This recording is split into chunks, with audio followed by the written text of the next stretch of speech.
Hello, good evening to the student who have joined. Please let me know if my voice is audible to you, and also let me know if you can see the presentation and the video. In the chat box, kindly confirm if everything is fine.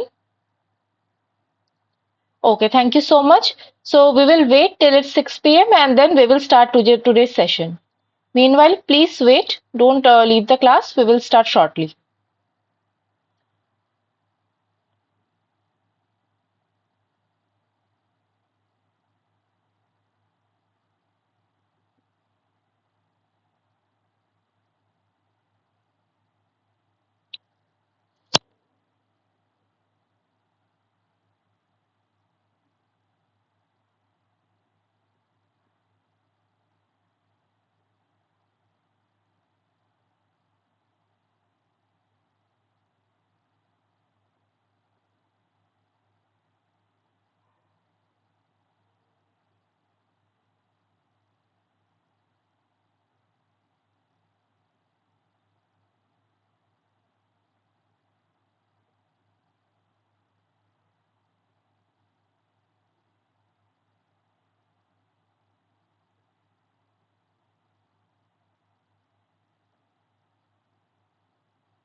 Okay, so very good evening to the students who have joined. We will wait till 6 p.m. and then we will start the session.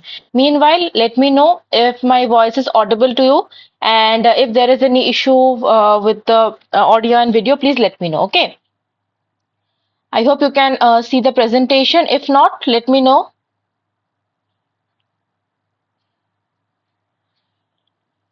We will wait till 6 p.m. and then we will start the session.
Let me know if you have any doubts from the previous sessions, okay? Because we are almost at the end of our seed course. There will be two more, excluding today, there will be two more live sessions and one summary session at the end of the of this course. So if you have any doubts, any query, please keep letting me know through email or in the, during the class so that I can discuss it. Okay, I think I can start with the introductions. Let me just check if it is open. Okay, fine. So let me start with the introduction. So very good evening to the students who have joined. My name is Mousumi Deb and I'm the PMRF fellow from the Department of Chemistry and Chemical Biology, IIT ISM Dhanbad. I am your TA for this NPTEL course of Organic Chemistry in Biology and Drug Development, and today it is our week 10 live session. So in every live session, we discuss the topics which are in the course that is live in that time. Okay, so this week the week 11 course content is live, and in this week 10 live session we are going to discuss the topics which are included in the week 11 of the course of Organic Chemistry in Biology and Drug Development. Okay. Before starting, as always, I would like to point out few things, that there will be this type of problem solving sessions every week. Okay, these sessions will be on every Monday from 6 p.m. to 8 p.m. and including the all the we have 12 weeks in this course, so we will have 12 live session on Monday to 6 to 8 p.m. on this for this every topics which I will cover, and the last live session I will discuss the whole complete topic. Okay, I will summarize the complete topic, and we will also have a 1 hour of summary session at the end, and that will be notified to you later, the date and time. Okay, so all these sessions are live on Google Meet platform. The particular Google Meet course link is given to you the day before the class. Okay, so try to join the every session on the due time. So here is the important thing: if any network disruption happen from my side, please wait for a few minutes. Okay, do not leave the session immediately. I will try to join as soon as possible, and I am recording the session. So if you have any problem for your network, the network issue from your side, you can leave and rejoin at any time. Okay, since I am recording the session, you can check the mid part you are missing at the end, and also I have muted your mics and your cameras so that I can record the session properly. There is no issue in recording. That is why I have muted your cameras and microphones. But the chat box is always open, and I am monitoring the chat box every now and then. So if you have any doubts, any query, anything you want to tell me, you can let me know through the chat box. Okay. After the class, if your doubts persist, you can drop an email to me. I will share my email ID at the end of the session, and through the email also I will answer your query. If you fail to say anything in the class regarding your query, let me know through the email also. Okay, and as I have mentioned that this presentation and class recording both will be shared to you in the SWAYAM portal. Where to find this problem solving sessions? Just let me show you first. before the session, let me show you where to find. First, you have to go to the SWAYAM portal. Okay. First, you have to log into the SWAYAM portal. Every week, the course content, everything is mentioned. So when you go to the if you log into the SWAYAM portal using your credentials, I will just show you for 1 minute that of where to find, because many students ask me that where to find this kind of problem solving lectures and presentations. So when you are logging to SWAYAM portal, you will see at the end here, at the left panel, you will have this problem solving session. If you click, you will go to the problem solving session recording. And if you click here, you will be redirected to Excel sheet where there is a all YouTube links for the every class, and also the Google Drive link where the presentation is there. Okay, so you can check it. Doubt in week 8 problem 14. Okay, sure. The week 8 problem 14 of the live sessions, right? At the end of the session, I will discuss that problem. Okay. Week 8, problem 14 at the end of today's session, or and in the beginning of next session, I will discuss this problem. I will be noting down this thing. Okay. So you don't have to worry. At the end of the session, if we have time, I will discuss, or otherwise, at the beginning of the next class, I will surely discuss this week 8 problem 14. Okay. So let us start with today's session. So, as I have mentioned, today we are going to discuss the week 11 course content of the organic chemistry and biology in drug development. Okay, so what is the course content of week 11? So, week 11 we have the polyketide biosynthesis. Then we have biosynthesis of macrolide polyketides and introduction to virus. And then we are going to discuss about antiviral drugs. So, these topics are very important, especially the antiviral drug portion. So, let us start with the first question of today's session. So problem 1, the first question of today's session is dash and dash are the building blocks used in the biosynthesis of 6-deoxy-erythranolide B. Fill in the blanks. Your options are number A, propanol CoA and methyl malonyl CoA, number B, malonyl CoA and methyl malonyl CoA, then number C is acetyl CoA and malonyl CoA, and number D is acetyl CoA and propanol CoA. So these all are thioesters, right? That's why there is a S of thio. So you have to identify what are the building blocks that are used in the biosynthesis of 6-deoxy-erythronolide B. Let me know in the chat box A, B, C or D which of the following you think is the correct answer.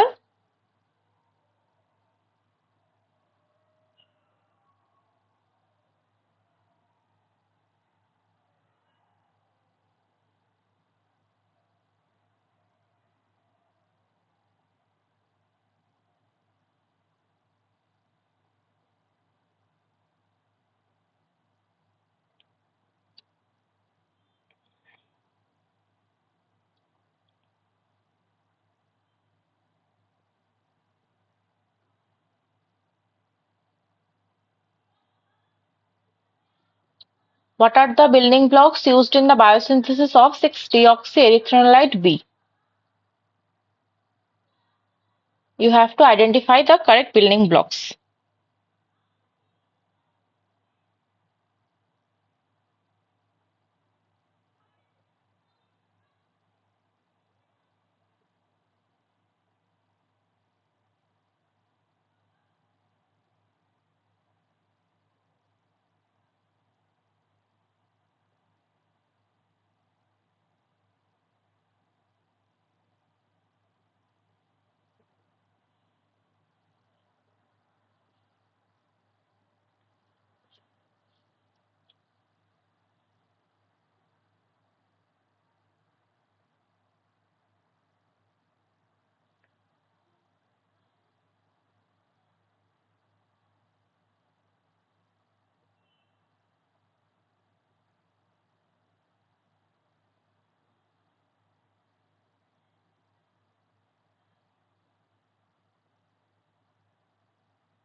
Okay, let me check the chat box now.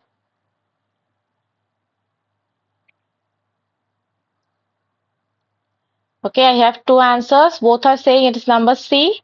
Let me check if number C is the correct answer or not. So the correct answer is number A. Propionyl CoA and methyl mannoline CoA are the building blocks for the biosynthesis of 6-deoxyerythronolide B.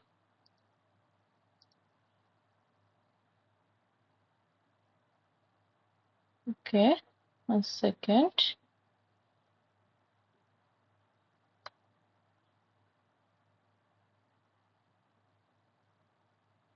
Okay, I think there is a problem here.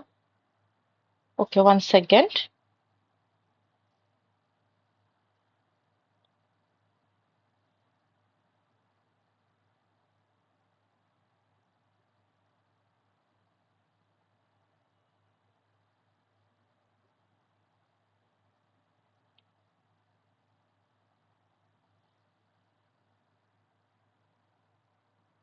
Okay, so your this 6-erythronolide B is a macrolide, which is a 14-membered macrolide. Okay, so the other reported synthesis over 20 longest steps. So there are several process for this biosynthesis of the 6-deoxyerythronolide B.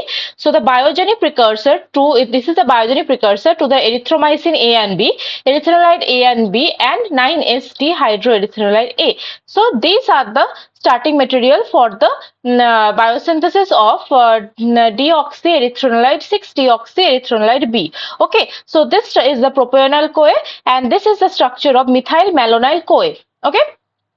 So as you can see, this both are the starting materials for this erythronolide B. Okay, and the enzymes which is responsible for this biosynthesis are deoxyerythronolide B synthesis 1, 2, and 3. Okay, and there are several steps by which this deoxyerythronolide B this forms this erythromycin A, which is an antibacterial agents of macrolide class. Okay, so the correct answer is number A, propionyl CoA and methyl mannoline CoA. Okay. One second, let me check once more. Okay.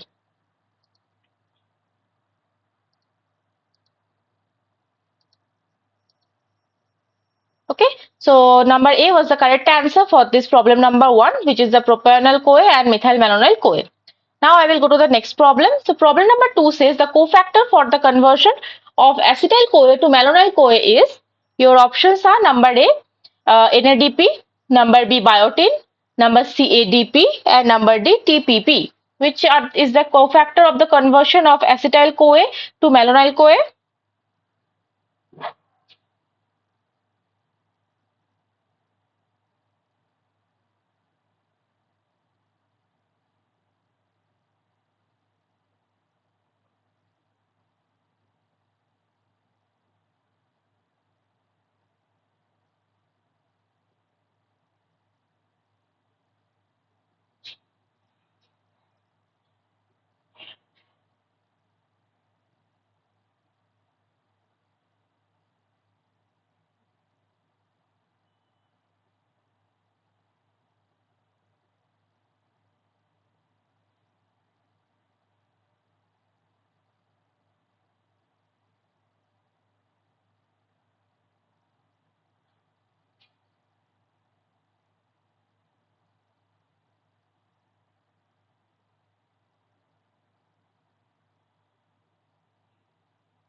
The cofactor for the conversion of acetyl CoA to malonyl CoA is number A, NADP, number B, biotin, number C, ADP, and number D, TPP.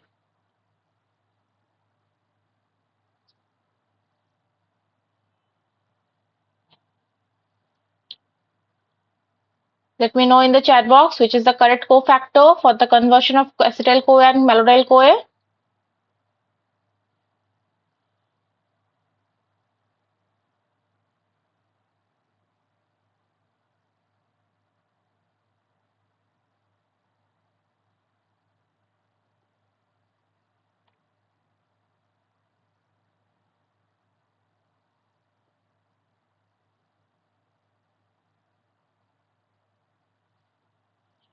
Let me check the chat box.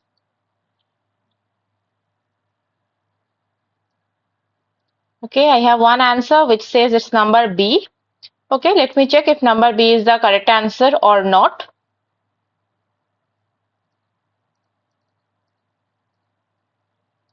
So the correct answer is very good. It's number B, biotin. Biotin is the cofactor for the conversion of acetyl-CoA to malonyl-CoA. So this is the structure of acetyl-CoA, okay, which is CH3CO is CoA, and this is acetyl-CoA, and this is the malonyl-CoA. So what is the difference between the acetyl-CoA and malonyl-CoA? As you can see correctly from this, clearly from this true structure, that in malonyl-CoA there is a this carboxylate group.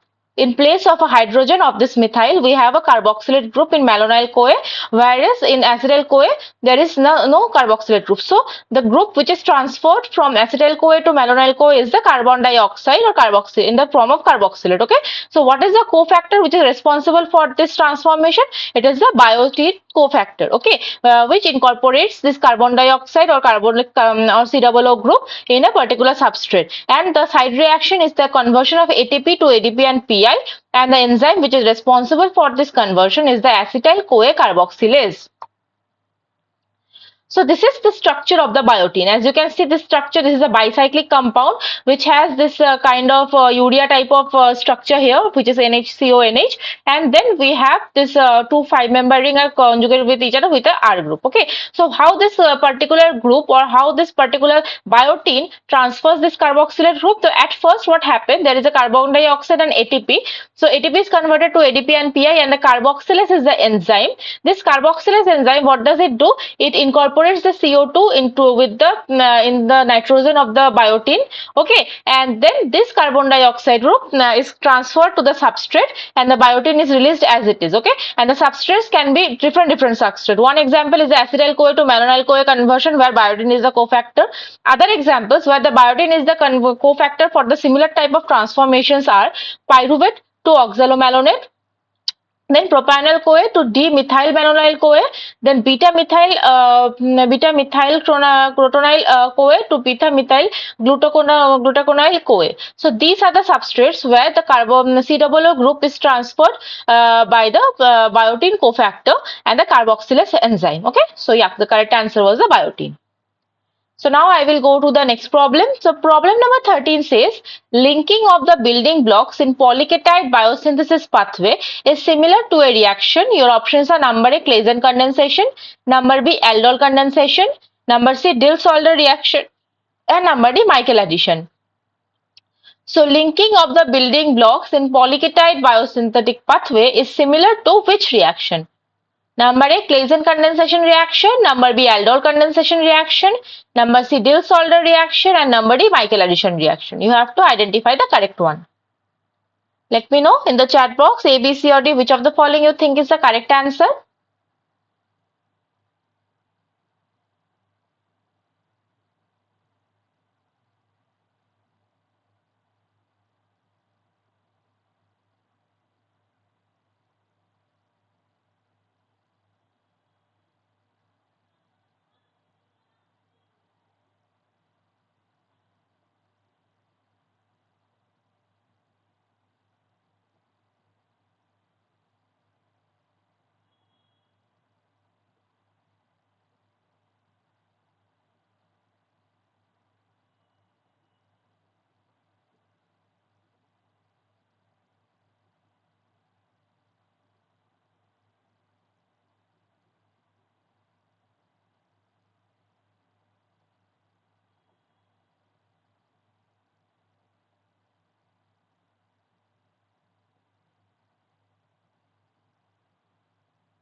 Let me check the chat box now.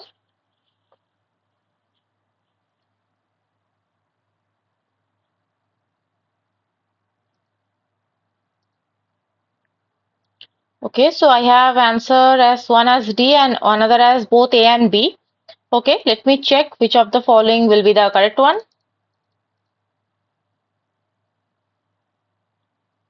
Okay, so the correct answer will be, that's number A, Claisen condensation. So first let us understand what is the Claisen condensation. Okay, so the Claisen condensation, what is the mechanism of Claisen condensation? So it is basically the condensation between two esters via their alpha carbon. So first is the one alpha carbon of this ester group is deprotonated by any strong base like sodium ethoxide or anything. So the deprotonation of alpha carbon generates a nucleophile at the alpha position of this ester, which is stabilized by this carbonyl carbon.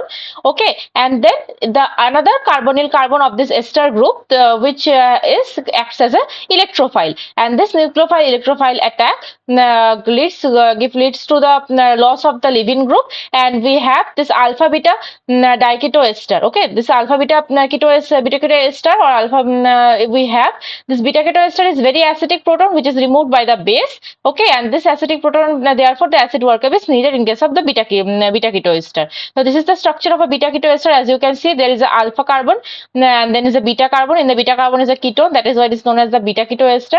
And in this beta ketoester, there is a very acidic proton which is removed by base, and therefore acidic workup is required. Okay, so now let us understand the events of different your polyketide biosynthesis. So as you have one answer I have got, that it is the combination of both A and B. So aldol condensation happens sometimes, okay, but it is not the main the main reaction mechanism of the polyketide biosynthesis. The main event or main reaction is the Claisen condensation reaction. So as you can see here, the example in the acetyl CoA we have the carboxylation gives us the malonyl CoA, which I have discussed in the last slide only. Okay, and then we have another malonyl CoA, and which goes rise to the first molecule of malonyl CoA added to the premising malonyl CoA, which is the Claisen condensation reaction. So as you can see, this Claisen condensation reaction at first followed by the elimination of carbon dioxide and the ketonization, followed by another molecule of your malonyl CoA. So this is an example also the synthesis of the orsanilic acid, which is a polyketide. Okay, but as you can see, the initial steps, all the steps are the Claisen condensation reaction, where there is a all the molecules of the malonyl CoA are coming and joining to form a poly beta ketoester, and this poly beta ketoesters are mainly the polyketides, as we can see. Then after the folding, the last step, there is a aldol condensation reaction, which is said by one answer in the answer. You have said is a Claisen or aldol condensation, but not necessarily the aldol condensation will happen in each and every polyketide biosynthesis. Okay, so I will say that not A and B are both are the correct answer. The main answer, the one correct answer is the Claisen condensation, because it is the major reaction or the major pathway which is followed in the polyketide biosynthetic. Okay, so yeah, number A, Claisen condensation is the correct answer. Now I will go to the next problem.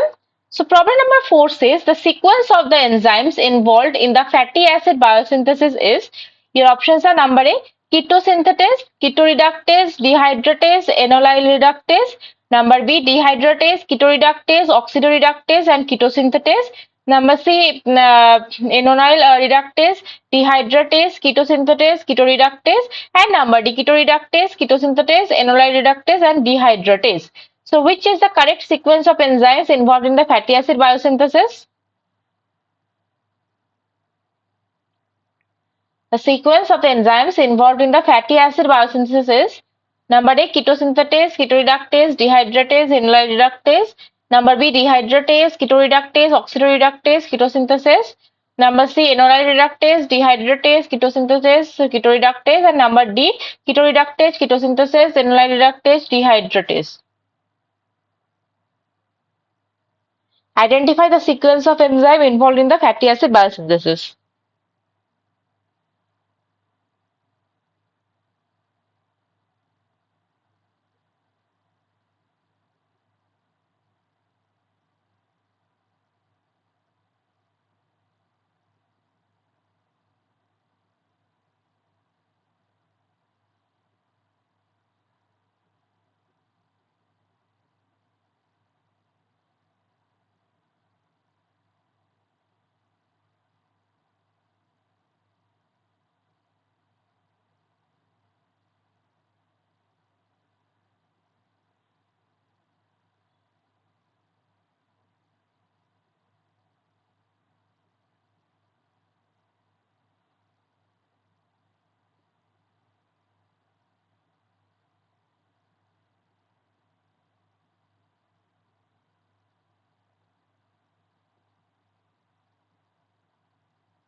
Let me check the chat box.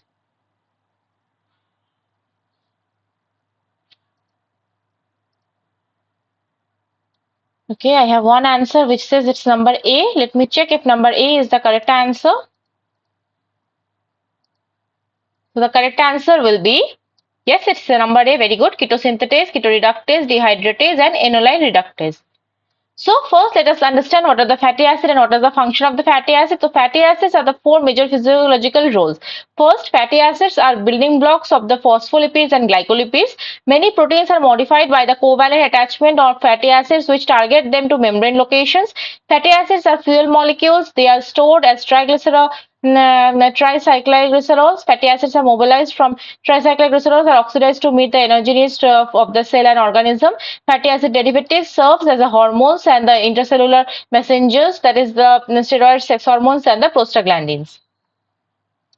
So this is the sequence for this biosynthesis of fatty acid. The first step is the conversion of the acetyl ACP primer and malonyl ACP chain extender to the 3-oxobutanoate. Okay, and the enzyme which is involved is the beta ketoacetyl ACP synthetase. Then is the conversion of 3-oxobutanoate to 3-hydroxybutanoate, and the enzyme which is responsible is the beta ketoacetyl ACP reductase or NADPH, H plus or NADP plus.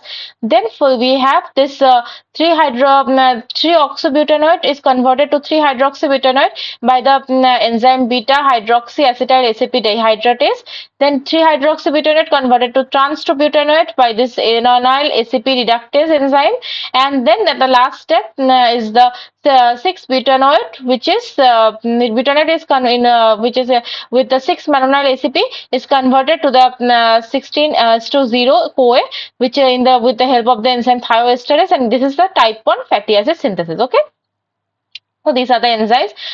This sequence, if you can remember, it is very good. If you cannot, at least remember the sequence and the name of the enzymes. Okay, and what is the role of the enzymes for this particular type of question. Now I will go to the next problem. So problem number 5 says, which of the following statements is false regarding the characteristics of a good protein target for antiviral drugs? Number A, it should be important to the life cycle of the virus. Number B, it should bear little resemblance to the human proteins. Number C, it should be important to the late stages of viral life cycle. And number D, it should be common to different types of virus. So which is the following statement is false regarding the characteristic of the good protein target for the antiviral drugs? Again, number A, it should be important in the life cycle of the virus. Number B, it should bear little resemblance to human protein. Number C, it should be important in the late stages of the virus life cycle. And number D, it should be common to different types of viruses. Which of the following statement is false regarding characteristic of good protein target for antiviral drugs?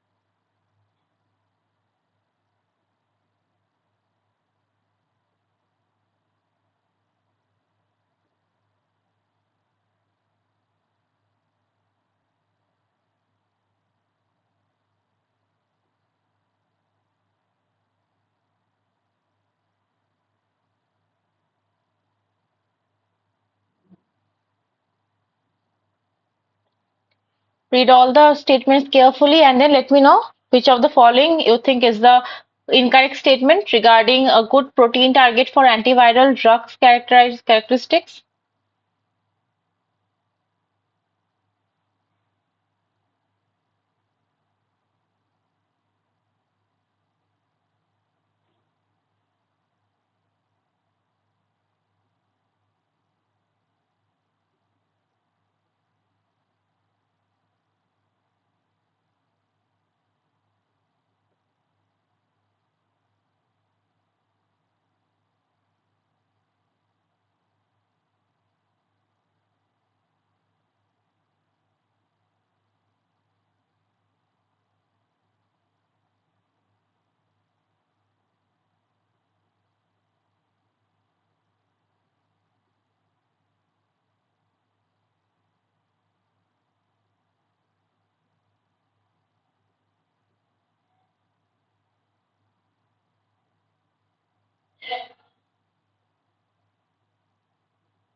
Let me check the chat box.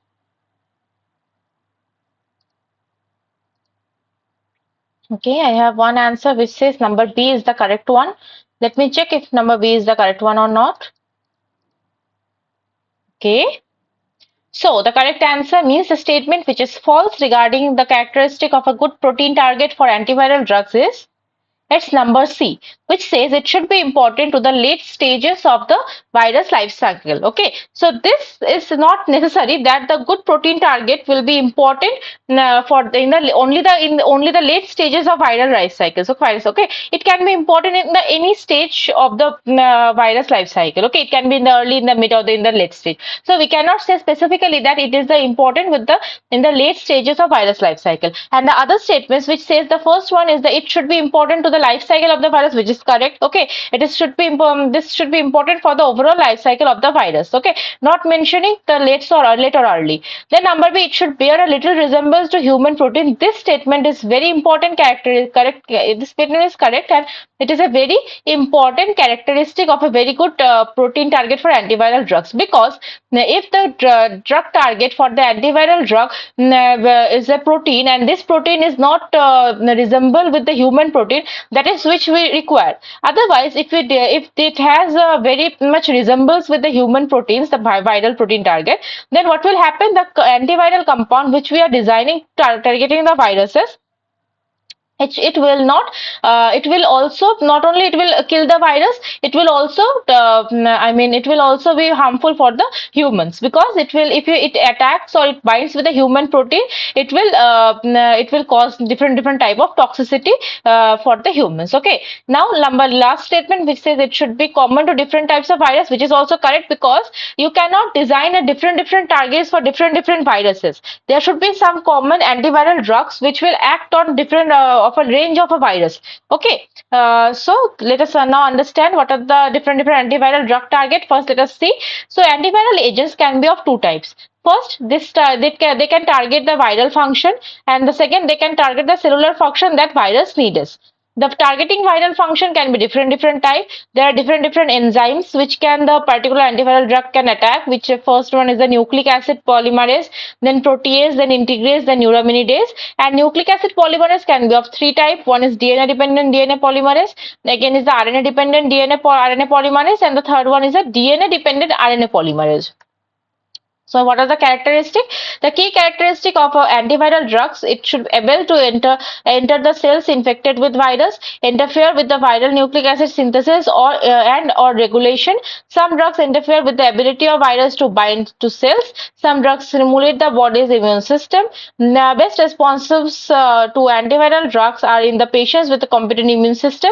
A healthy immune system works synergistically with the drug to eliminate or suppress the viral activity. Okay. Now I will go to the next problem. So problem number 6 says identify the correct order of the viral infection in the host cell. Your options are number A, attachment, uncoating, penetration, release, assembly, biosynthesis. In order, okay. The first is the attachment, followed by the uncoating, followed by the penetration, followed by the release, followed by assembly, followed by biosynthesis. Number B, attachment, followed by penetration, followed by uncoating, followed by biosynthesis, followed by release, then assembly. Number C, attachment, followed by biosynthesis, followed by penetration, followed by uncoating, followed by assembly, followed by release. And number D, attachment, followed by penetration, followed by uncoating, followed by biosynthesis, then assembly, then release. So which is the correct order of viral infection in the host cell? A, B, C or D? Let me know.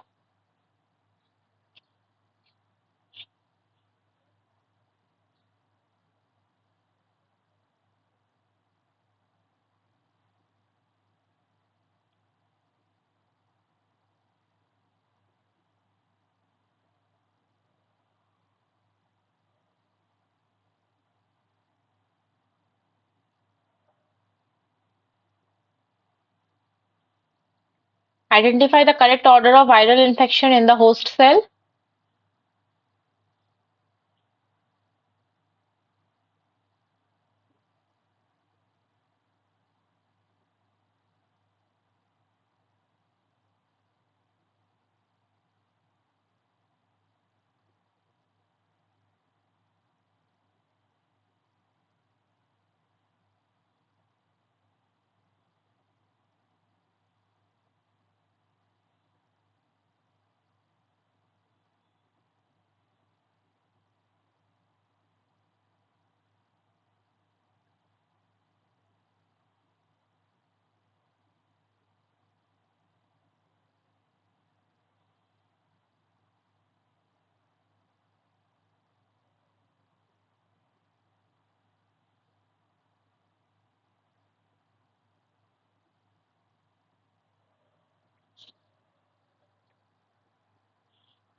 Identify the correct order of viral infection in the host cell.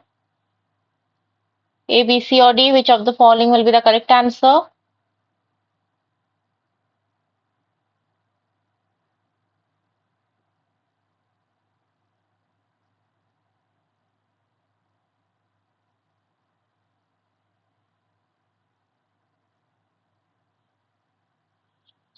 Let me check the chat box.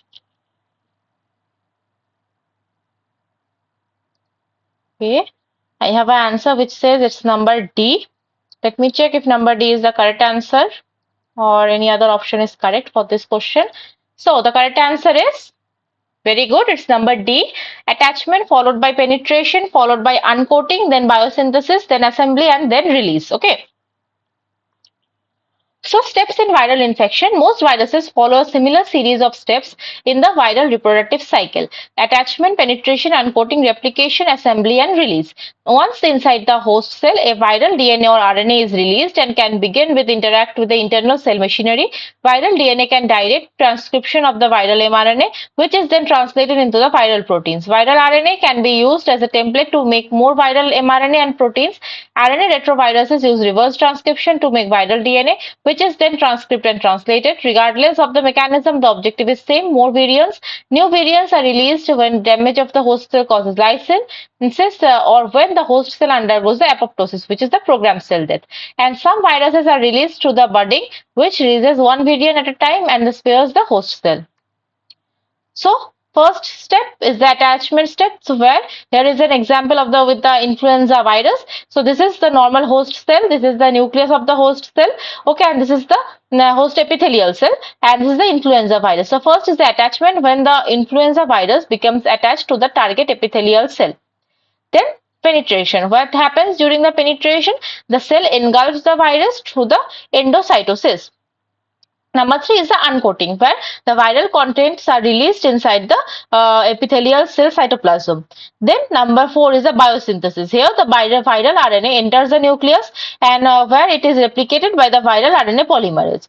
Now assembly, new fudge particles are assembled inside the epithelial cell and release. New viral particles are made and released into the extracellular fluid. The cell, which is not killed in the process, continues to make new virus. Okay.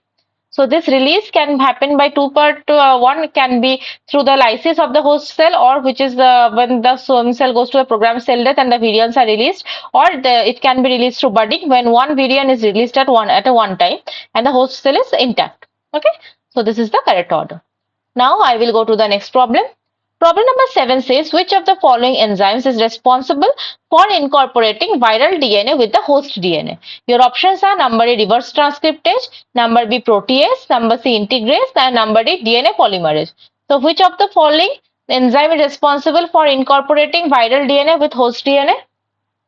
Reverse transcriptase, protease, integrase, or DNA polymerase?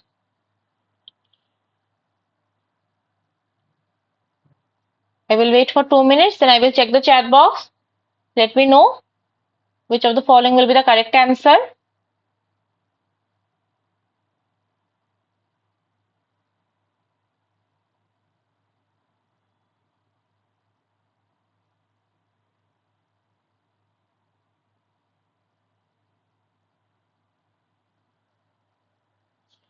Which of the following enzymes is responsible for incorporation of viral DNA with the host DNA? Reverse transcriptase, protease, integrase, or DNA polymerase?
Let me check the chat box.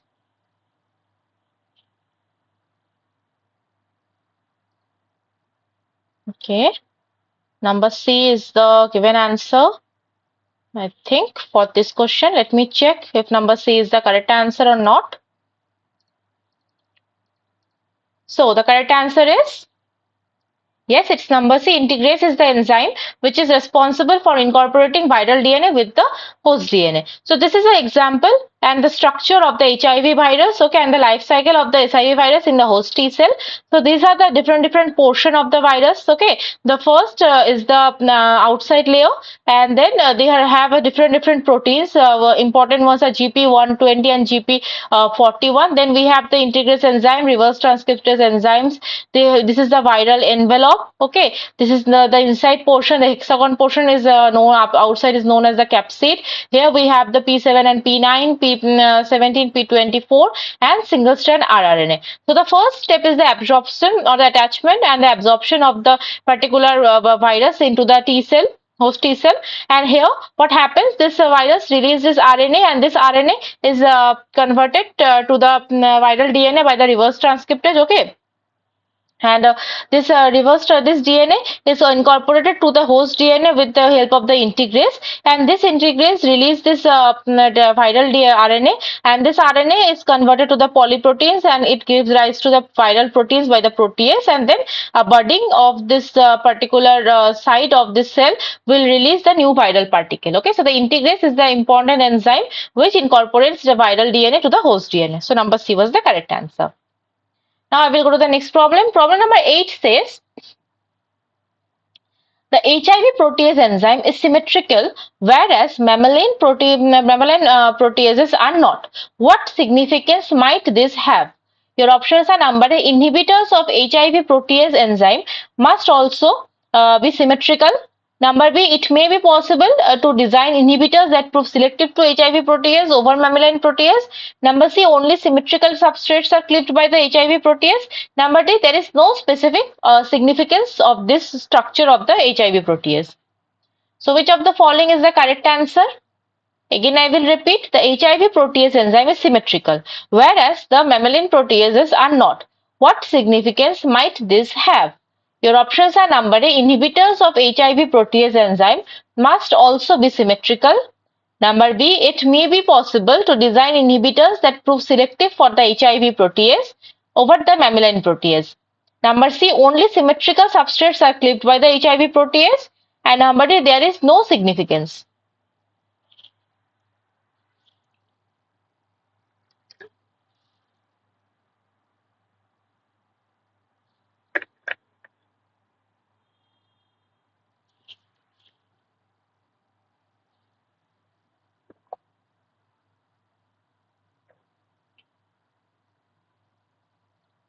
Identify the correct answer.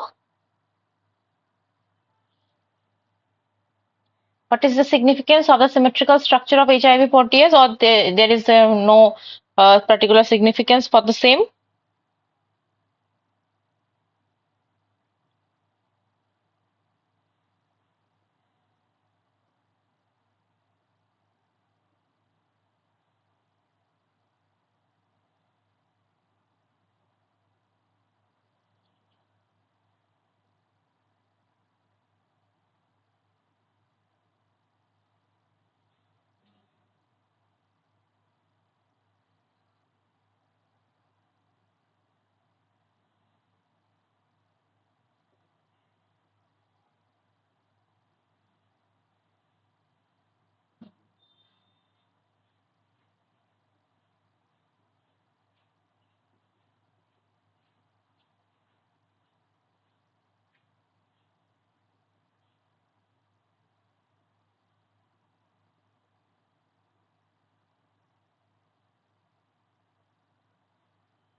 Let me check the chat box.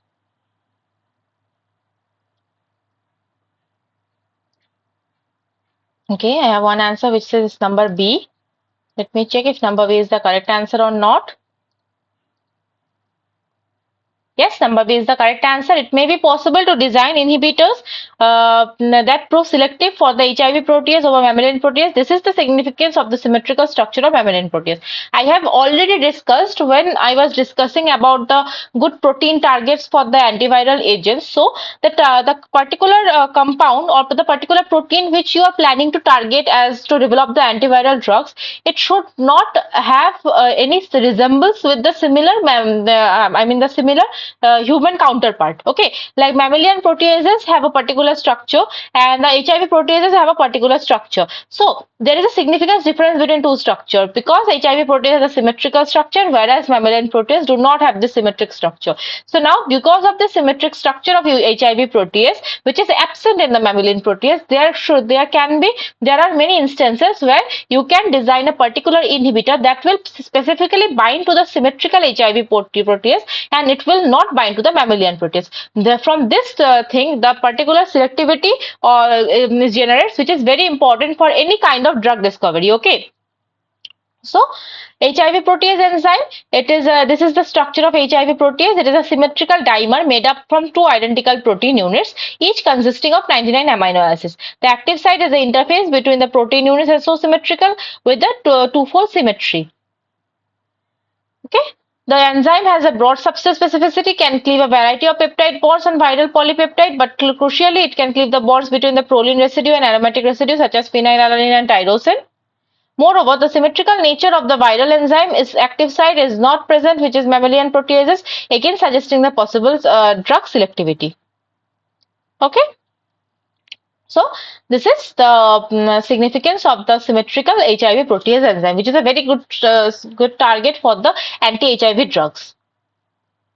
Now problem number 9 says oseltamivir is an dash agent. Your options are number A anti-influenza, number B anti-herpes virus, number C antiretroviral, number D antifungal. So oseltamivir is an which kind of agent? Anti-influenza, anti-herpes virus, antiretroviral agent or antifungal agent? Let me wait for some time and then I will check the chat box and show you the correct answer.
So oseltamivir is a which type of an agent?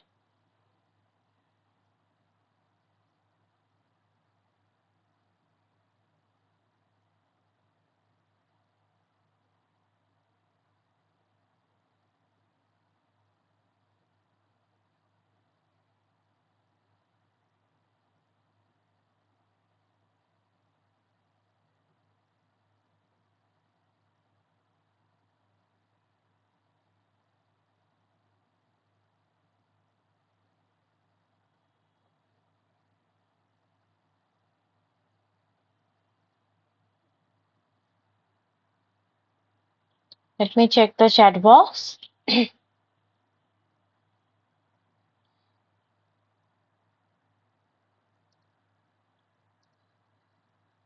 I have one answer which says it's number C. Let me check if number C is the correct answer or not. So the correct answer is it's number A. It is an anti-influenza agent. Okay. So this is the structure of oseltamivir, which is known as the Tamiflu also. So this oseltamivir is used for the prevention and treatment of influenza caused by influenza A and B viruses. It is on the complementary list of the World Health Organization's list of essential medicines and most important medication needed in a basic health system. As of December 15, 2010, the WHO or World Health Organization reported 314 samples of the prevalent 2009 pandemic H1N1 flu tested worldwide have shown the resistance to oseltamivir. The vast majority of mutation conferring resistance are the single amino acid residue substitution like histidine 274 tyrosine in N1 and the neuraminidase enzyme. A 2011 meta-analysis of the 15 studies found that the pooled incidence rate of the oseltamivir resistance is 2.6%. Subgroup analysis detected higher rates among the influenza A patients, especially H1N1 subtype. Nevertheless, oseltamivir or Tamiflu is a very important agent, anti-influenza agent, okay, in many cases of the influenza virus. Okay, so number A was the correct answer. Now problem number 10, it says that which of the on which receptor of T cell surface the HIV binds. Your options are number A CD4, number B CD6, number C CD7, number D CD2. On which receptor of the T cell surface the HIV binds? CD4, CD6, CD7 or CD2?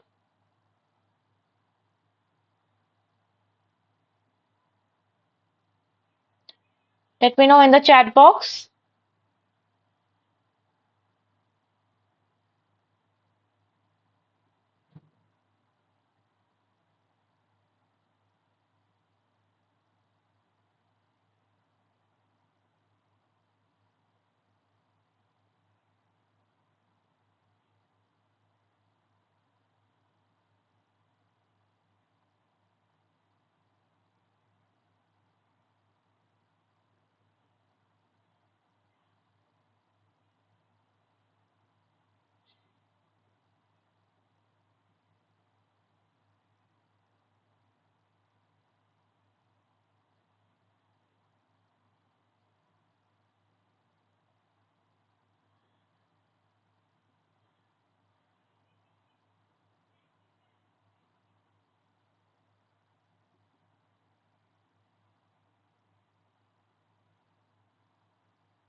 Let me check the chat box now.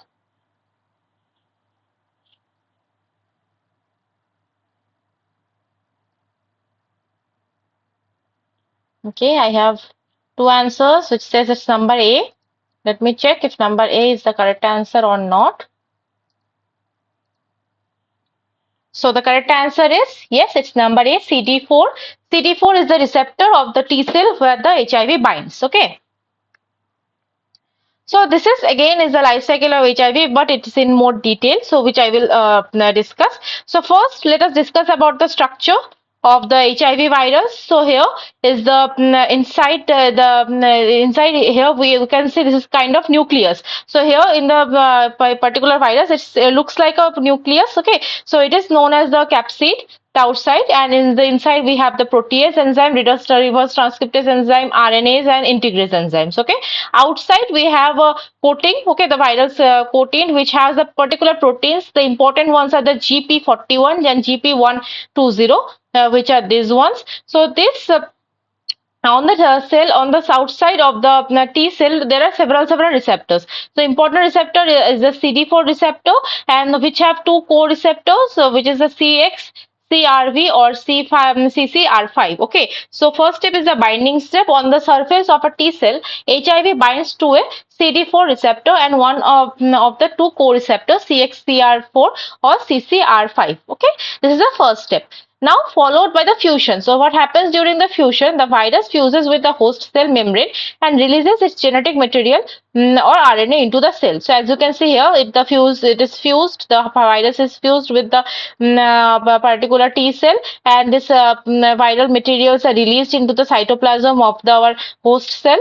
Now the third step is the reverse transcription. A single-stranded HIV RNA is converted to double-stranded HIV DNA by the reverse transcriptase enzyme. So as you can see here, first is a single-strand RNA, which is converted to the double-strand DNA by the reverse transcriptase. This reverse transcriptase it goes inside the nucleus of the host cell, and integrase is the enzyme which cuts the cell's DNA and incorporates this viral DNA into the host DNA. So the fourth step is the integration step. After the HIV DNA enters the cell's nucleus, the enzyme integrase cuts the cell's DNA and inserts the HIV DNA into it. Now followed by the long RNA chains which are released into the cytoplasm again. So now fifth step is the transcription and translation. The enzyme RNA polymerase make the RNA copies of the DNA. HIV RNA is either inserted into the new virus particles or proceeds and translated into the HIV proteins. And then protease cuts the protein chains, and assembly is the sixth step, where the long protein chains are cut into the individual proteins by the enzyme HIV protease. A new virus is assembled with these proteins and the HIV RNA. And then the last step is the release step. The new virus particle is released from the host cell, taking it part of the cell's membrane and capable of infecting the other cells. Okay, so remember these things are very crucial, that first is the CD4 receptor, which is present on the T cell surface and which interacts with the HIV particle, and there are co receptors also like CR4 and CCR5, and the protein GP41 and GP120. These are responsible for the fusion with this particular HIV particle and the normal host cell. Okay, and this life cycle of HIV is also very important. I will suggest you to remember the steps of the life cycle along with the diagram also, because it is a very good question for your final examination also. Okay, so remember, read it carefully and try to remember it. Now I will go to the next problem. Problem number 11 says, which of the following statements is true regarding HIV protease enzyme? Your options are: number A, it belongs to the enzyme family of cysteine protease. Number B, it catalyzes the formation of the peptide bonds.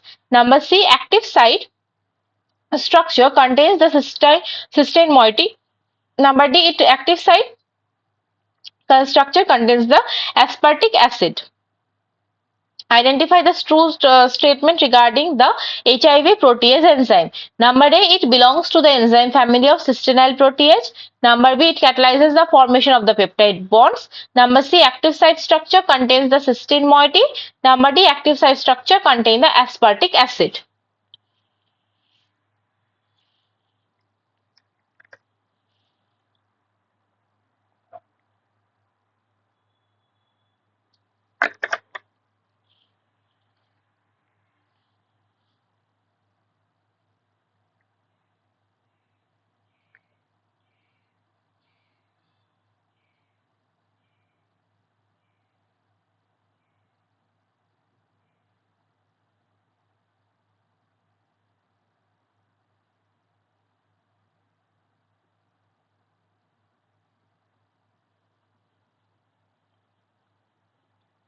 Which of the following statements is true regarding HIV protease enzyme?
Let me check the chat box now.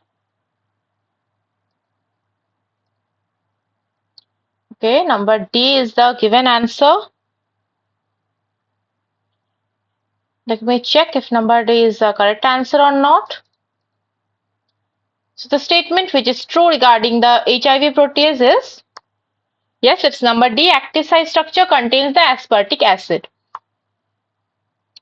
The HIV protease enzyme is an example of an enzyme family called aspartyl proteases, enzymes which catalyze the cleavage of the peptide bonds and which contain an aspartic acid in the active site that is crucial to the catalytic mechanism.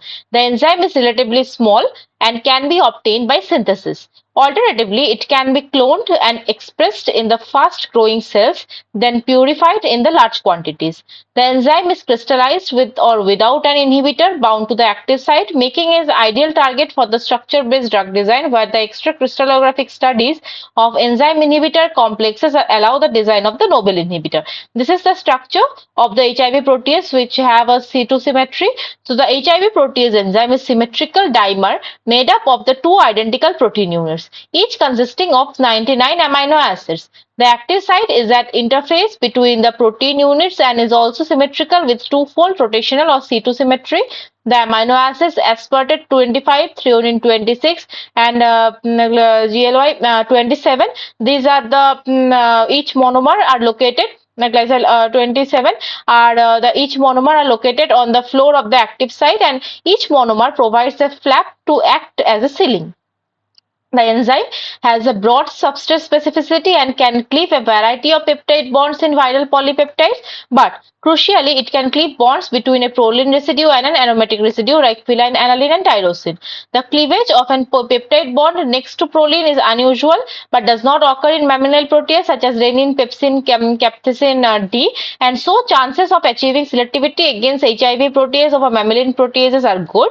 Moreover, the symmetrical nature of the viral enzyme is and its active site is not present in mammalian proteases, again suggesting the possibility of drug selectivity. Okay, example of the this HIV protease enzyme is a very good antiviral drug target, and many drugs are designed and many drugs are marketed which targets this HIV protease enzyme. These drugs are known as the protease inhibitors. The examples of the HIV protease inhibitors are indinavir, nelfinavir, ritonavir, saquanavir, and amprenavir. Okay, so these are the structures of the HIV protease inhibitors. You do not need to memorize the structures because these structures are a little complicated, but remember the names because the question can be given like you are given a name like for example indinavir. You can be asked to write the mechanism of action of indinavir, what is the structure and what is the reason of this selectivity of this particular drug target. Okay, so yeah, number D was the correct answer, which says the active site contains the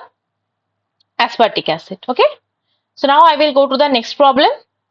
Problem number 12 says the only DNA antisense molecule that has been approved as antiviral drug is, your options are number A nevirapine, number B formivirsen, number C darunavir, and number D zidovudine.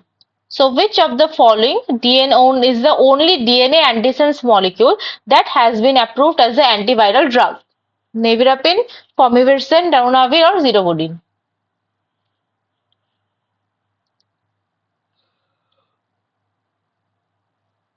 Again, I will wait for some time. Let me know in the chat box A, B, C, or D which of the following is the correct answer.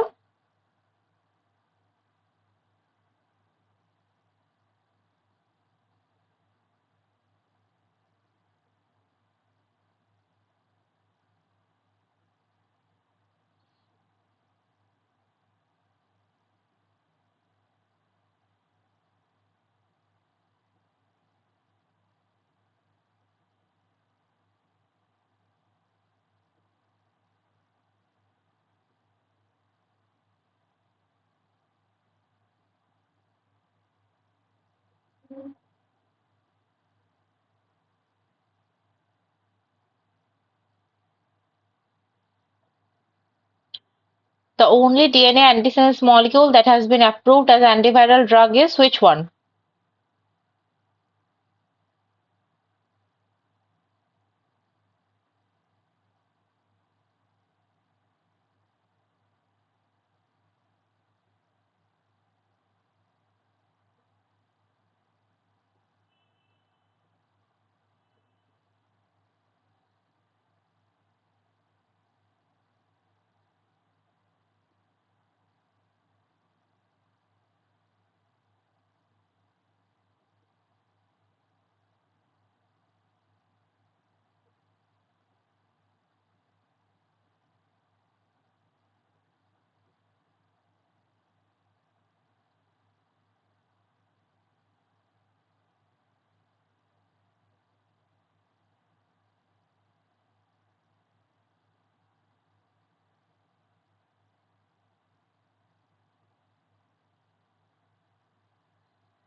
Let me check the chat box.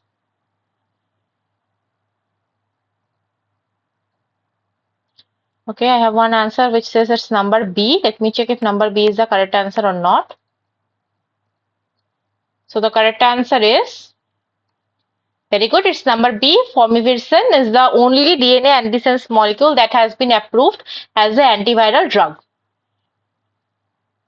So first, let us understand what is the antisense oligonucleotide therapy. So we have the DNA.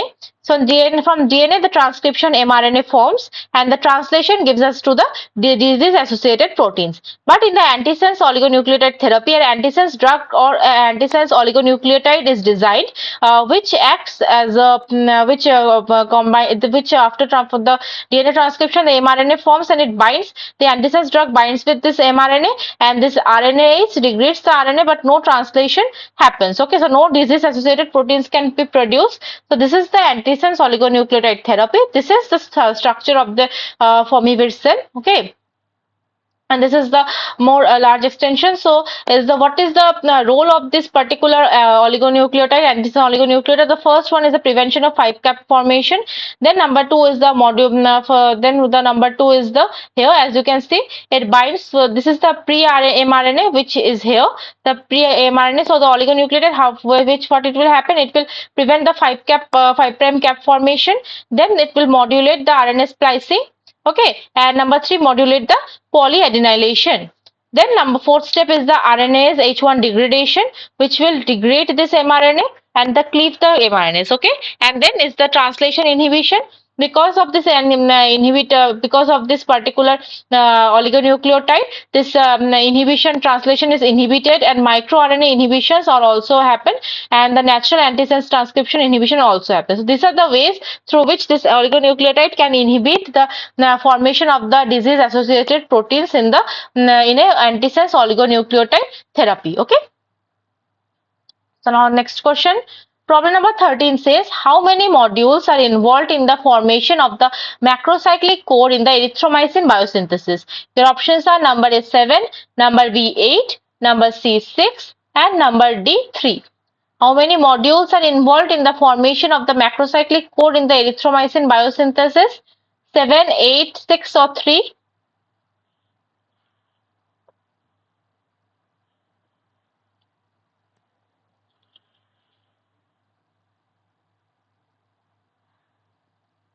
How many modules are involved in the formation of macrocyclic core in erythromycin biosynthesis? 7, 8, 6, or 3?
How many modules are involved in the formation of the macrocyclic core in erythromycin biosynthesis?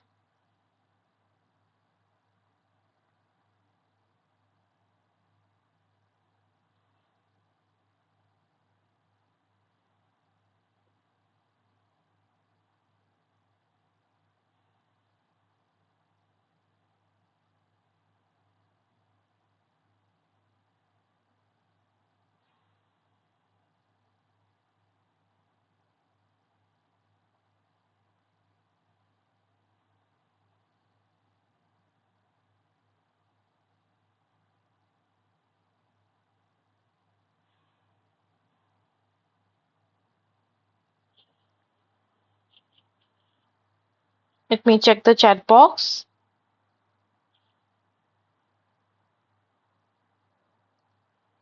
Okay, I have one answer which says it's number C. Let me check if number C is the correct answer or not.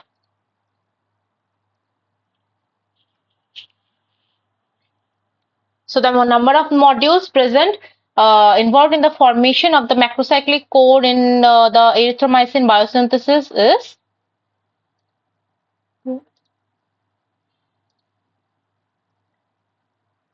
the correct answer is number C, which is 6. Very good. So the macrocyclic core of the erythromycin is made by the 6-module polyketide synthesis and DEBS producing the lactone 6-DBE. Okay, so this is the let me just show you a bigger picture. So first is the complete synthesis is the this one's 10,283 amino acid long, 3 huge subunit each containing 2 modules. So each module has 3 to 6 domains and catalytic sites. So this is the modules, okay. So these are you don't have to memorize these things. Just remember the number of the modules, and all these 6 modules, this erythromycin in the biosynthesis, this gives us to the 6-deoxyerythrolyte B. Okay, we have discussed about it in the very first question. So methyl manolyl CoA gives rise to these particular modules, and there is a methyl propanyl CoA is also here present along with this in the loading portion, and all the modules are given rise by this particular methyl manolyl CoA. Okay, and this has the 3 portion, and each 3 huge subunit 1, 2, and 3, and each subunit have 2 modules, so total 6 modules are present. Okay, so you don't need to memorize many things about it, just it's for your information. Remember the number of the modules, okay, and what are the presence in each module and how it comes from. You have to remember it this much. Now I will go to the next problem. Problem number 14 says, which of the following drugs is used for the treatment of the herpes keratosis?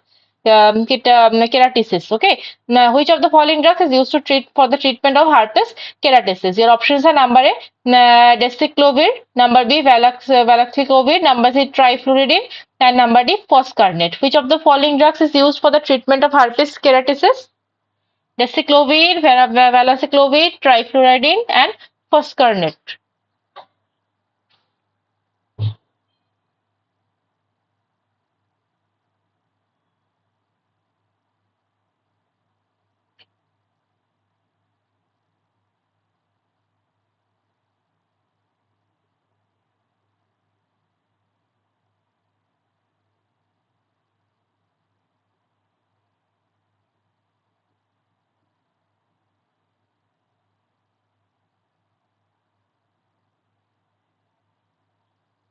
Which of the following drugs is used for the treatment of herpes keratosis?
Let me check the chat box now.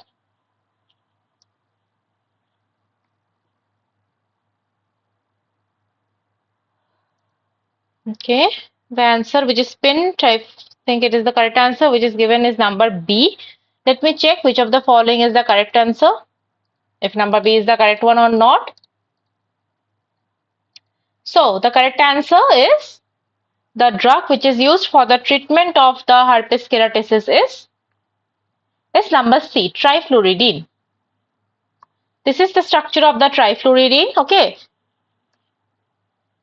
So let us understand the clinical aspects of the viral DNA polymerase enzyme. So trifluridine is an example of a viral DNA polymerase inhibitor which is used in the disease of the herpes keratosis. Okay, so there are different examples of which are very important. So I have given all the overview of the clinical aspects of different viral DNA inhibitors.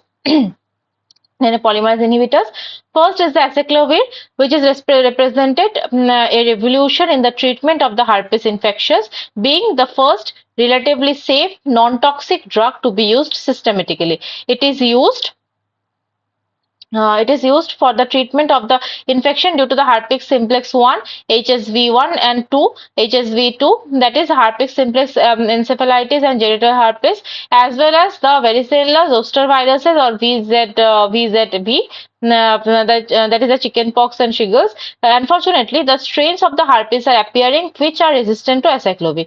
This can rise as a result of mutation either of the viral thymidine kinase enzyme such that it is no longer phosphorylates acyclovir, or the viral DNA polymerase such as it is no longer reorganizes the activated drug. Acyclovir is not effective against all type of herpes virus.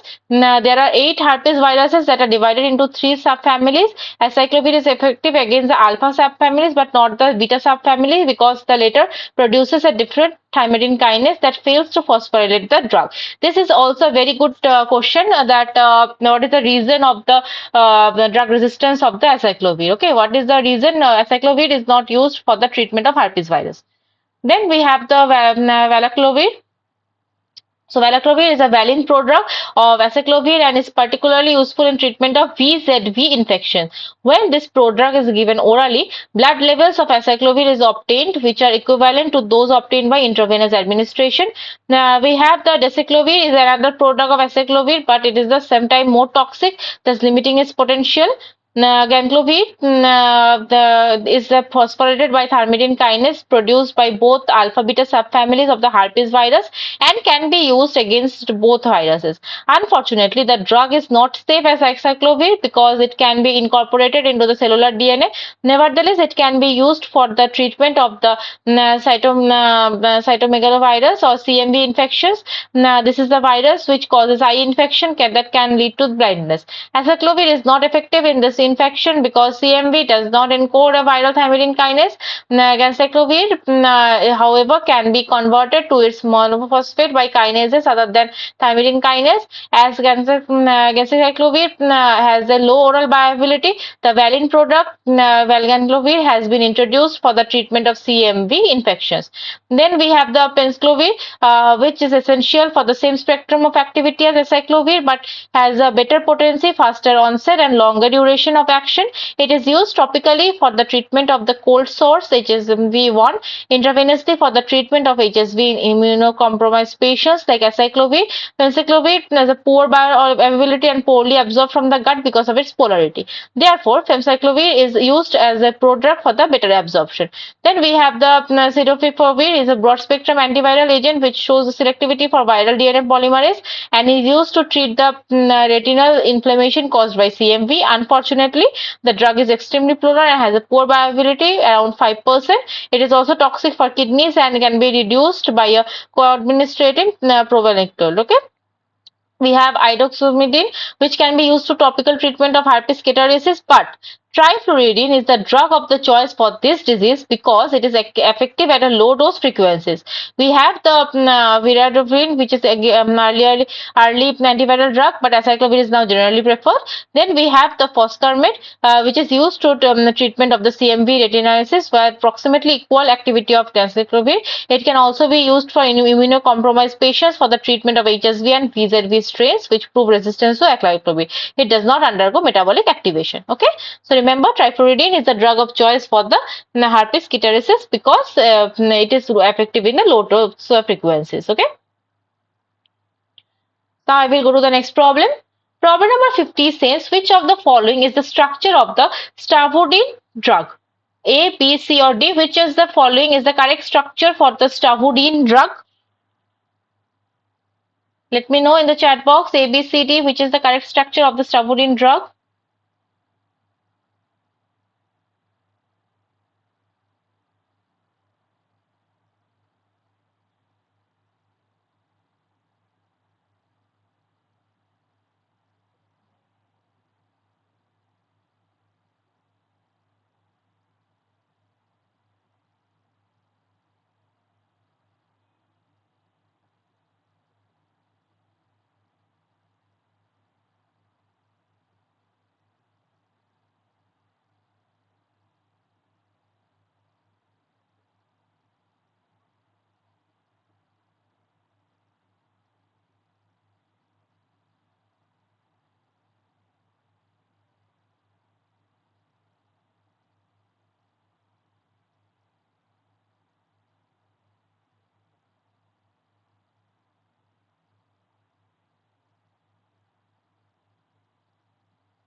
Which of the following is the structure of stavudine drug? Let me check the chat box now.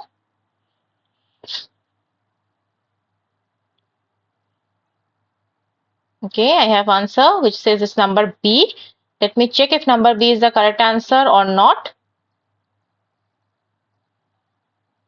So the correct structure of stavudine drug is, yes, it's number B. This is the structure of the stavudine drug. So the stavudine drug, it is a NNRTI. Okay, so NNRTI, what is the mechanism of action of this NNRTI? So these inhibit the viral reverse transcriptase enzyme, but in a different mechanism as compared to the NRTIs. NNRTIs bind directly to the reverse transcriptase enzyme.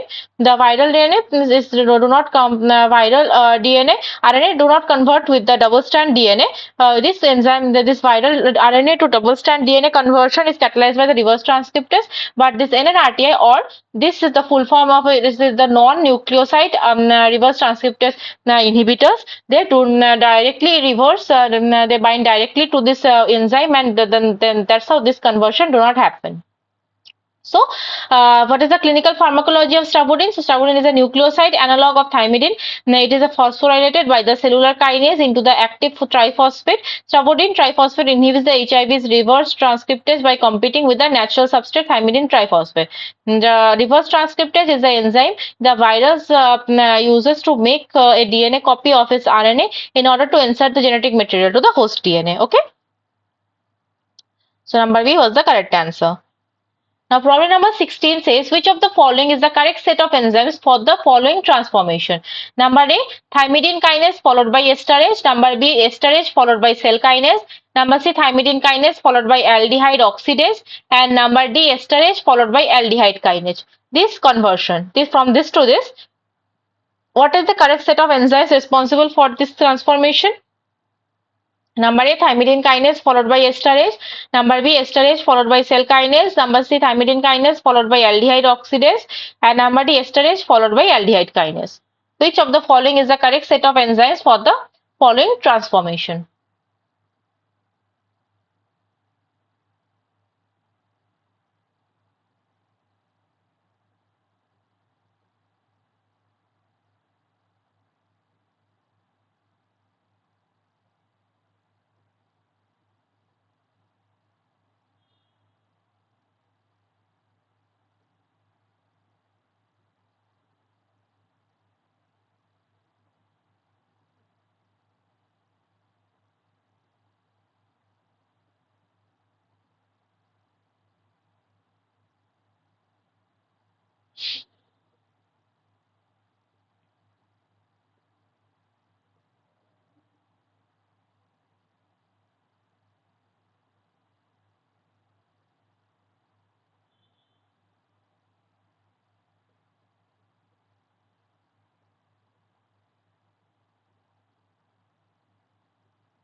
Let me check the chat box.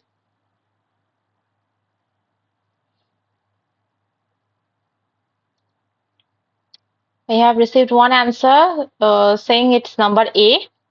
Okay, let me check if number A is the correct answer for this problem number 16. So, the correct set of enzymes for the transformation shown here is, it's number D, esterase followed by the aldehyde kinase. So this is the conversion. This is the thamsglycovir. Okay. So first is the esterase. Esterase, what does this esterase do? This hydrolyzes this ester portion which is present here. This ester portion are hydrolyzed to give us the alcohol. Then we have the aldehyde oxidase. Okay. This aldehyde oxidase. What does it do? This aldehyde oxidase converts this particular famciclovir to the penciclovir, which does not have any oxygen, and it has the aldehyde group here. Then followed by the viral thymidine kinase. Yeah, 1 second. Then we have this viral thymidine kinase, which phosphorylates this alcohol group here. Okay, and then cellular kinases, the phosphorylates otherwise. Okay, so the correct will be the esterase followed by the aldehyde oxidase, viral thymidine kinase, and then cellular kinase. Okay. So this particular formation from this step to this step means the conversion of the famciclovir to penciclovir.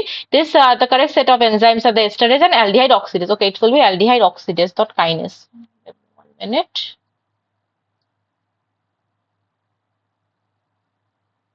Aldehyde oxidase. Okay, this will be oxidase, not kinase. There is a mistake.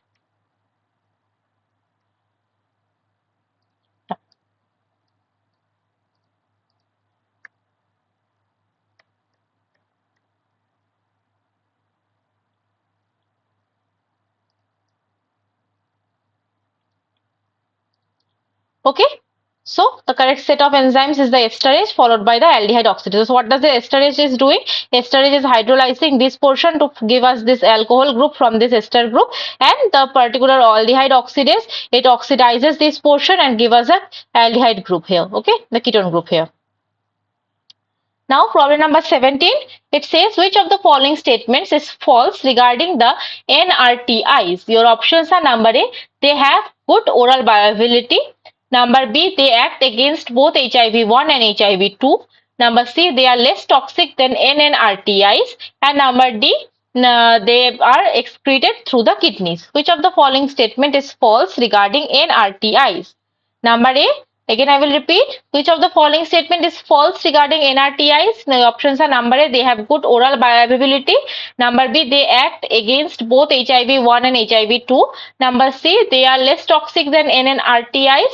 And number D, they are excreted through the kidneys. Which of the following statement is false regarding NRTIs?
So which of the following statement is false regarding NRTIs?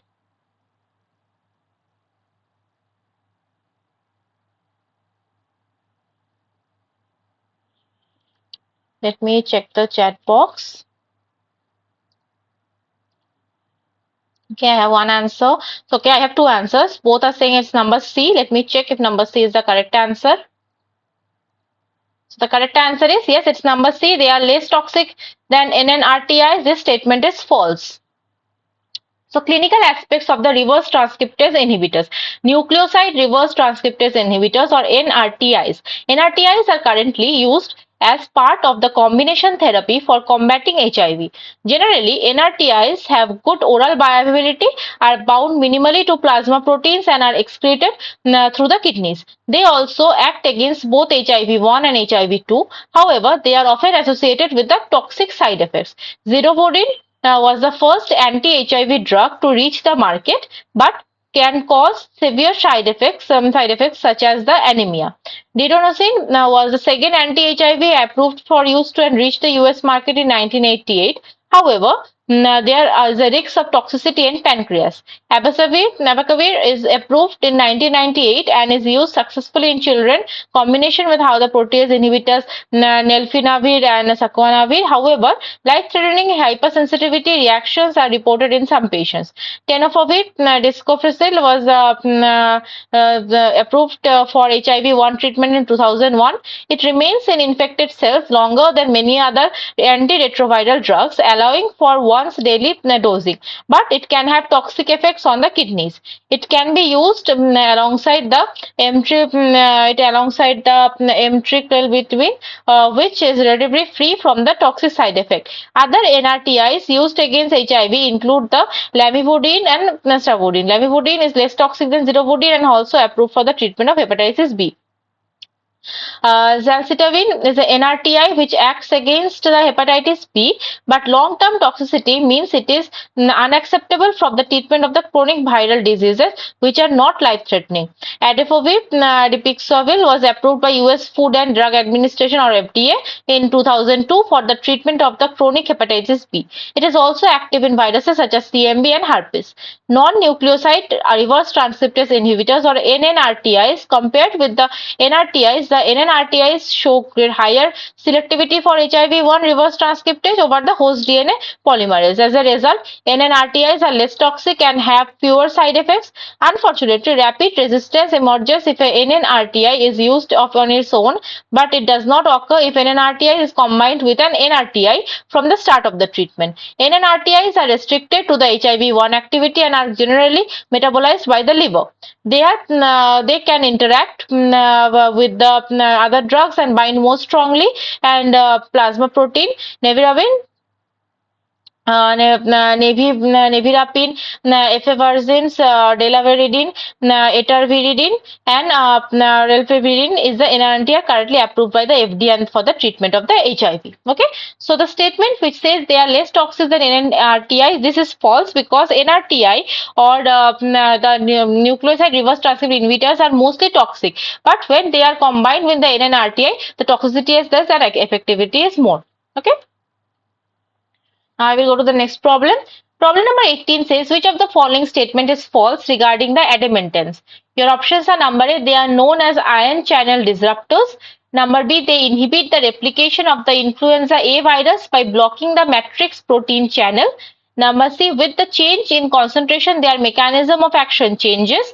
Number D, the virus can't mutate in the presence of the amantadine.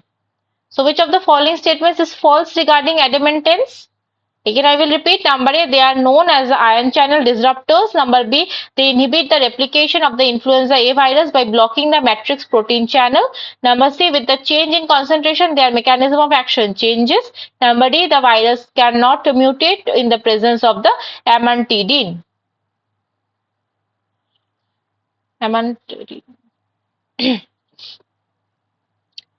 Identify the false statement among the following.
Okay, let me check the chat box now.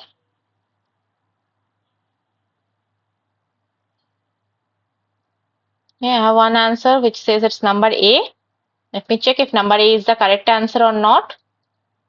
So the answer which is correct, it's number D. Virus can mutate in presence of amantadine. This statement regarding the adamantans is false.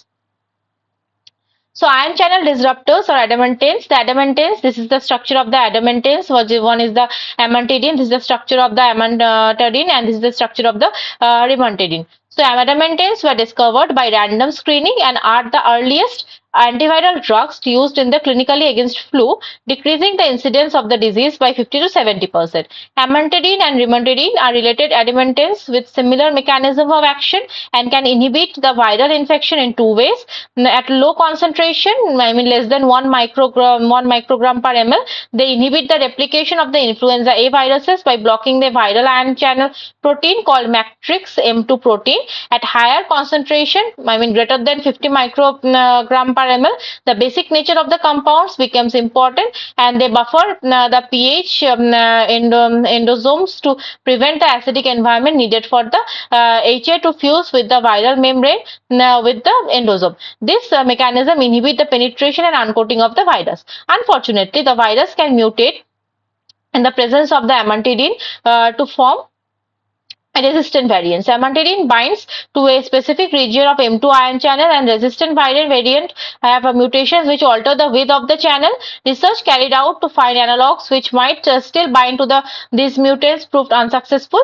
Work has also been carried out in the attempt to find an analog which might affect the ion channel, the pH levels of the comparable concentration.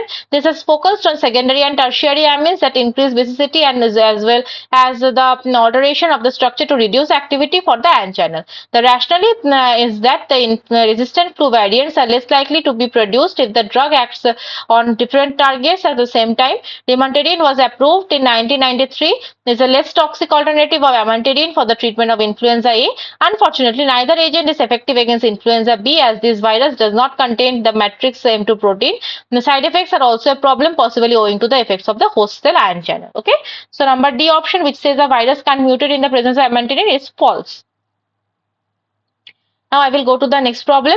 Problem number 19 says which of the following statement is false regarding the interferons.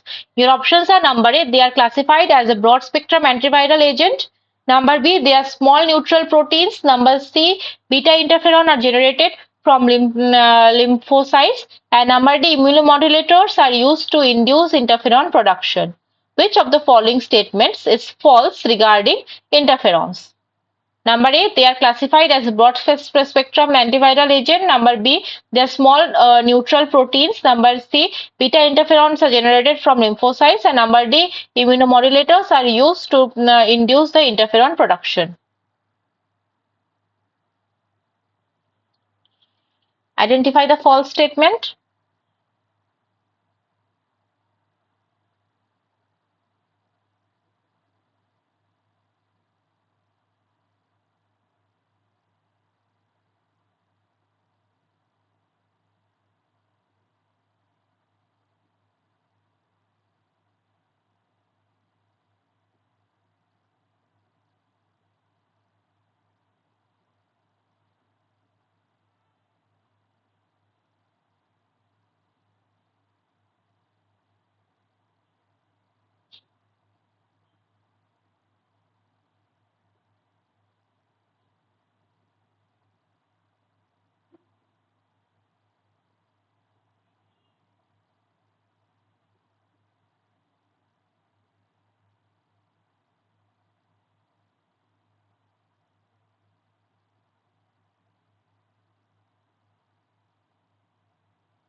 Let me check the chat box now.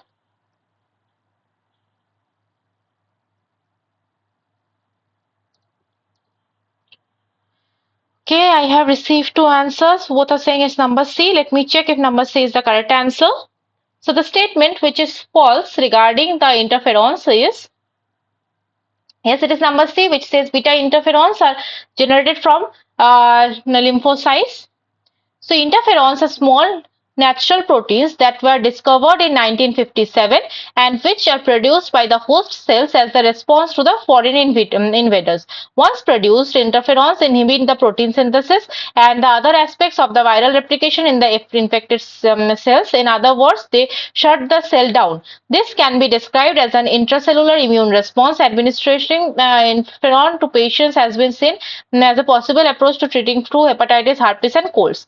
There are several interferons which are named according to their source: alpha interferon from lymphocyte, beta interferon from fibroblasts, and gamma interferons from the T cells. Alpha interferon, also known as the alpharon or IFN alpha, is the most widely used of the three types. In the past, it was difficult and expensive to isolate interferons from the natural cells, but recombinant DNA techniques allow the production of the genetically engineered interferons in larger quantities. Recombinant alpha interferon is produced in the three main forms. Alpha 2A, alpha 2B are the natural forms, and the alpha con 1 is the unnatural form. They have proved successful therapeutically, but can have a serious toxic side effects. At present, alpha interferon is used clinically against the hepatitis B infection. It is also used with the ribavirin against the hepatitis C infections. Interferon production is a body can be induced by the agents known as the immunomodulator. One such example is the avridine, which is used as a vaccine adjuvant for the treatment of animal disease such as the foot and mouth, and imiquimod is also induces the production of alpha interferon as well as other cytokines that stimulate the immune system. It is effective against the genital warts. So this is an example how the interferon works. So first is the viral RNA from the infected virus enters the cell is the first step, which I have already mentioned a couple of times. Then number two is the infected virus replicates with the new viruses, which is here is the replication. Number three is the important is the infected virus also induces the host cell to produce the interferon mRNA or IFN mRNA. Okay, here the this particular viral RNA is inducing the cell to produce this, which is translated into the alpha and beta interferons. Okay, then interferons are released. This is the interferons, and this interferons are released by the virus infected host cell bind to the plasma membrane or nuclear membrane of the receptor on the uninfected neighboring host cell, inducing them to synthesize the antiviral proteins or AVPs. This induce the this include the oligoadenylate synthesis and protein kinase. Okay, so this interferons are inducing host cell nearby host cell to synthesize antiviral proteins. Now new virus is released by the infected virus cell is trying to infect the host neighboring cell, but the AVPs or antiviral proteins, they degrade the viral mRNA and inhibit the protein synthesis, thus interfere with the viral replication. That is how the antiviral action of the interferons is accepted. Okay. Now the last question of today's session, it says that which of the following is the first member of the fusion inhibitors targeting HIV? Your options are number A darunavir, number B maravicof, number C enfuvirdine, enfuvirtide, and number D trecovirsin. Which of the following is the first member of the fusion inhibitors targeting HIV? Darunavir, maravicof, enfuvirtide, and trecovirsin. Which of the following is the first member of the fusion inhibitors against HIV? Darunavir, maravicof, enfuvirtide, and trecovirsin.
Let me check the chat box.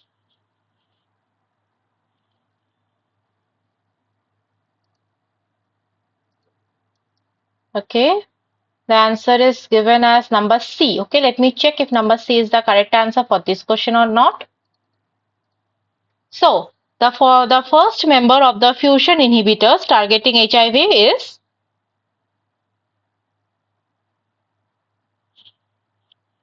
very good. It is the number C, enfuvirtide. It is the first fusion inhibitors which targets the HIV.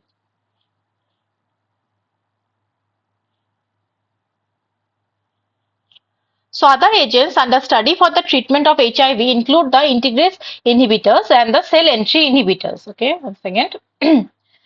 Blocking entry of the virus into the host cell is particularly desirable because it is so early in their life cycle. Enfuvirtide was approved in March 2003 and the first member of the new class of the fusion inhibitors. It is a polypeptide consisting of 36 amino acids which matches the C-terminal end of the viral protein GP41. It works by forming an alpha helix and binding to the group of the three similar alpha helices belonging to the GP41 protein. This association prevents the process by which the virus enters the host cell. In order to bring about the fusion, the GP41 protein anchors the virus to the cell membrane of the host cell. It then undergoes for the conformation change where it binds a grouping of 6 helices using the 3 already present as the focus of the groupings. This pulls the membranes of the virion and the host cell together to permit the fusion. By binding to the group of the 3 helices, enfuvirtide blocks the formation of the required hexamer and prevents the fusion. The manufacture of the enfuvirtide involves the 106 steps, which makes it expensive, limited use. A smaller compound, BMS 378806, is being investigated, which binds to the GPA182 and prevents the initial binding of the virus to the CD4 cell surface. So this is the how the mechanism of fusion happens. This is the for in case of the normal one. This is the GP41 protein of the virus and the host cell which binds both of them. But in case of when there is fusion inhibitor is present, it blocks the fusion, and that's how the entry of the virus into the host cell is inhibited. Okay. So this was the last question of today's session. So the time is almost over. So I will share my email ID. Please let me know if you have any doubt or any query regarding today's session. Okay, once again.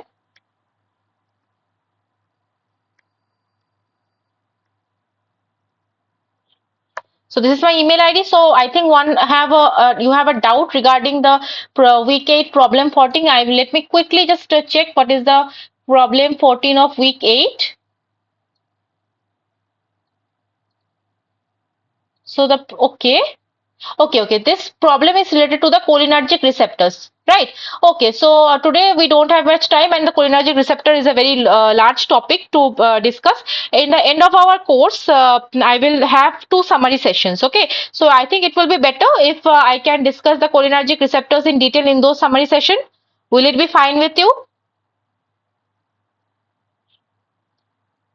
Yeah, because cholinergic receptors, it will take certain time to discuss. So I would prefer to discuss it in our last summary sessions. Okay. So I will remember it. I have noted down. So I will remember it and I will discuss it at the end of our course when the summary sessions will be conducted. Okay. So thank you all for joining. Please let me know if you have any doubt, any query regarding today's class, this presentation and class recording. Okay. How will the exam will conducted? Final exam? No, the final examination, it won't be in MCQ, it will be in the descriptive. Okay, you will have to write the descriptive answers, not only the MCQs. That is why whenever I am showing an answer, I am giving you a certain portion of the particular topic so that you can learn from that and you can answer the subjective questions also. Okay.